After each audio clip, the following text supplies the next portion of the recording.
verdades e mentiras sobre a geração de negócios em grandes eventos esportivos, como por exemplo uma Copa do Mundo. Para falar sobre esse assunto, o portal HSM Online convidou o professor Claudinei Santos, que é coordenador do Núcleo de Estudos de Negócios do Esporte da ESPM. Professor, muito obrigada pela sua participação aqui no portal HSM Online. Muito obrigado, um privilégio estar com vocês aqui. E a primeira pergunta é a seguinte: o negócio do esporte ainda é uma das principais fontes de geração de receita em todo o mundo? Nos países desenvolvidos, ele é uma das maiores indústrias, rivalizando com indústrias como automobilística, petróleo, etc. No Brasil também. No Brasil temos menor volume desse negócio, porque somos muito ainda amadores em lidar com o esporte. Mas seguramente é um dos negócios importantes que fatura 500 bilhões de dólares ao ano. O futebol, para ter uma ideia, vai para 250 bilhões. Então isso acaba sendo uma coisa bem de grande magnitude. No Brasil, estimativas da CBF falam em qualquer coisa 3,2 bilhões por ano o negócio de esporte. Isso não é só o campeonato, o atleta, é todo o entorno que está envolvido direta ou indiretamente com o negócio de esporte. Fornecimento de materiais, turismo, lazer, segurança, alimentação e assim por diante. E o que as marcas podem explorar em grandes eventos esportivos? Grandes eventos esportivos que não sejam a Copa do Mundo é mais fácil. Você pode associar sua marca a um atleta, a um campeonato, a um evento esportivo. Isso é muito bom. Por quê? O custo de você patrocinar esses eventos ou patrocinar um atleta ainda é muito mais baixo do que você anunciar na televisão, na mídia eletrônica, por exemplo. E você fala diretamente com o público-alvo que mais diretamente está relacionado à sua marca. O risco disso, evidentemente, é quem você patrocina, por quanto tempo e qual é a ação que o clube ou o jogador fazem a partir de ter a sua marca associada a eles. Usar um garoto propaganda como um atleta pode ser uma faca de dois gumes. De um lado é muito importante, a sua marca se divulga, mas 24 horas por dia, qualquer ação ou qualquer comportamento desse atleta ou desse ídolo também está associado à sua marca. E alguns exemplos notáveis são o Tiger Woods, o Ronaldo, e temos uma série grande de outros exemplos em que isso pode ocorrer.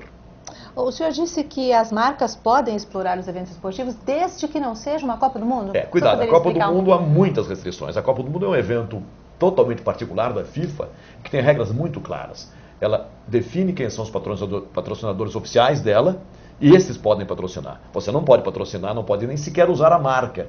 Não pode falar Copa do Mundo, isso é tudo restrito. Ela tem um chamado caderno de encargos que define para o país que vai ceder a Copa o que pode ou não fazer.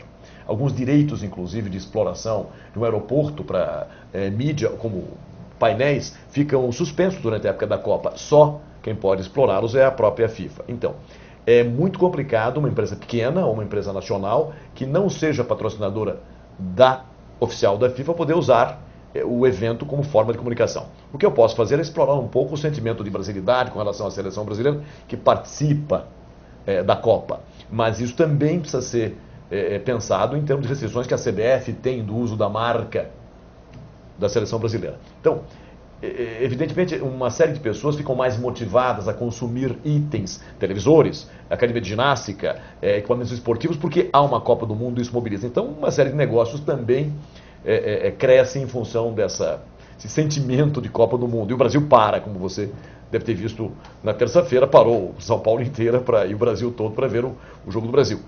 Uma série de negócios acabam se alavancando. Locais de entretenimento, bares, restaurantes se fecham para receber as pessoas que querem ver a Copa. Então isso gera um volume grande também de novos negócios. O comércio também, de uma certa forma, se beneficia. Está falando em Copa que não seja no Brasil. Quando a Copa é no Brasil, aí você tem outras vantagens que a gente poderia comentar, se você quiser. Sim, por favor. Então vamos lá. O que ocorre? Estima-se que para a Copa 2014 vamos receber na faixa de 500 mil novos turistas. Isso é cerca de 10% do volume de turistas que nós temos anualmente no Brasil. Estima-se que esses turistas gastem qualquer coisa em torno de 120 dólares por dia. Imaginando que a média que eles fiquem no Brasil seja de 10 dias, veja o volume que isto pode gerar de receita. Mas também não é tão fantástico que justifique você investir, por exemplo, como será necessário, construir 12 novos estados a um custo da faixa de 600 milhões cada um deles. Então, se você fizer as contas, a receita gerada por esses novos turistas, os 500 mil, vezes 120 dólares vai dar qualquer coisa como 60 milhões de dólares, equivalentes a 100 milhões de reais também. Então não é que vai mudar a economia do país. É muito bom, é muito importante, é fundamental.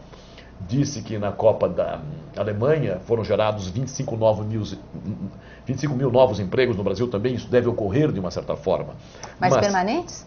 Esses 25 aí é que está o problema. A grande questão, essa é a minha grande questão talvez, é o day after e o legado que a Copa gera. Eu não posso fazer ações para um único evento que dura um mês e meio. Se eu vou patrocinar um time, eu vou usar de alguma forma a Copa do Mundo como forma de comunicação, preciso pensar que tem o dia depois da Copa. Eu não posso gerar empregos e depois empregar as pessoas.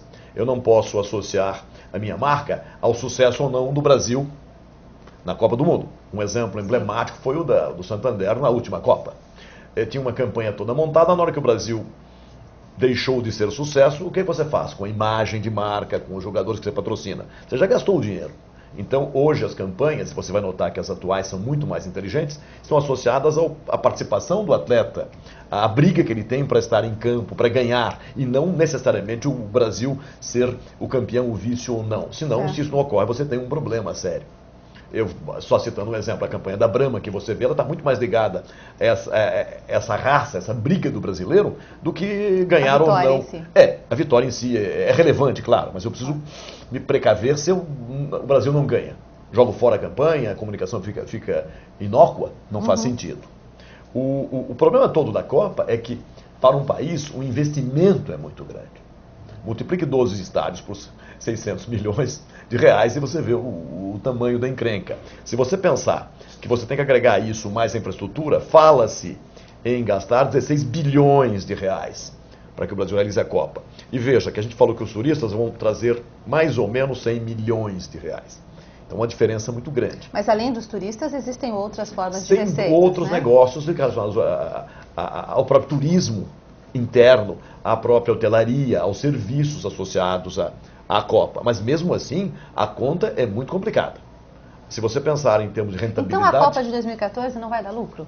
Nem para o Brasil, vai dar um lucro enorme para a FIFA, isso sem dúvida. Ela teve 500 milhões na Alemanha e terá 1 bilhão agora, provavelmente na Copa da África. Estimativas também, grosso modo. Mas o que acontece? Se você considerar um investimento necessário para os estádios, não. Um estádio tem um payback mais ou menos de 30 anos. Sim. Entendeu? Imagine, um estádio como o Morumbi, números também aproximados, gera 1 milhão de lucro líquido por mês. Faça a conta de quanto tempo será necessário para pagar um estádio de 600 milhões. Se você pensar que um clube grande de futebol fatura na faixa de 150 milhões de reais anuais, e que imagine que disso 10, 15 milhões sejam lucro, quanto tempo demoraria para, com esse lucro, eu pagar o investimento de 600 milhões? Com certeza. São cálculos difíceis.